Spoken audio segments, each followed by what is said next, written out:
Parce que cette personne a quand même beaucoup d'ambition et d'heures d'écoute devant elle, puisqu'on tutoie quasiment les 300 épisodes depuis la création de Génération Do It Yourself. 300 épisodes et en effet des choses très différentes. Ça va de Alain Ducasse à, je sais pas, j'ai croisé hier Thibaut Elzière, le fondateur de eFounders, Bob Sinclair à Patrick Mouratoglou ou Yannick Noah dans des univers plus du tennis.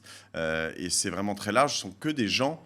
En fait, mon trip à moi, c'est d'aller chercher des gens dans Génération Do It Yourself qui se sont lancés par eux-mêmes et de se dire qu'en fréquentant des gens incroyables dans leur domaine, les meilleurs parmi les meilleurs, et ben moi, je vais pouvoir augmenter ma moyenne. Et je pense qu'on est une forme de moyenne des gens qu'on fréquente et que si on fréquente que des gens qui ont des moyennes extraordinaires, bah, a priori, je vais augmenter la mienne et celle de mes auditeurs. C'est l'idée. Et je crois que ça marche vraiment. Enfin, d'ailleurs, je vois que ça marche. Ouais.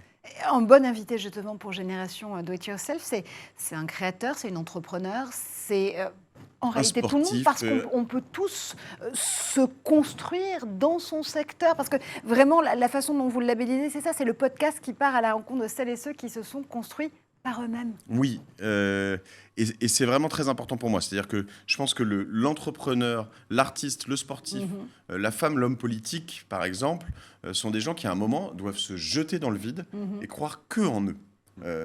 Quand potentiellement, les gens autour, leurs parents, leurs frères, leurs sœurs, leurs copains leur disent « Mais qu'est-ce que tu fais ? Pourquoi tu vas ? C'est pas sérieux, tu as une situation stable, tu as un salaire, tu as quelque chose, tu vas pas te lancer, etc. » Et ce que j'apprends au fur et à mesure, typiquement dans des épisodes comme Edgar Gros-Piron, qui est un champion olympique assez connu pour les plus âgés. Je vois ce que tu veux dire. Et bien, qui me dit, tu vois, on ne peut pas être champion olympique par hasard.